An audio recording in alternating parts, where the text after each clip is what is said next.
सरपंच सरपंच काय छेडतो हा म्हाताऱ्या माणसाला ताण देतो लोकांचे हप्ते वसुली करतो टपऱ्यावाल्याकडून हप्ते वसुली करतो नाही नाही नाही नाही हा? सरपंच नाही नाही नाही नाही हा नालाय कुठला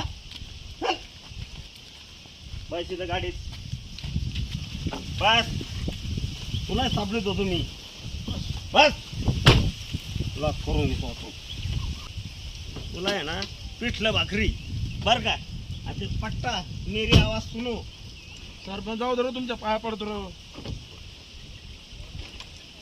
काय पाया पडून काय होणार जाऊ दे हाताने घालून अजिबात दे. नाही. काय जरी काय होईल, लोकांना धमकीतो आता नाही होतो काढतो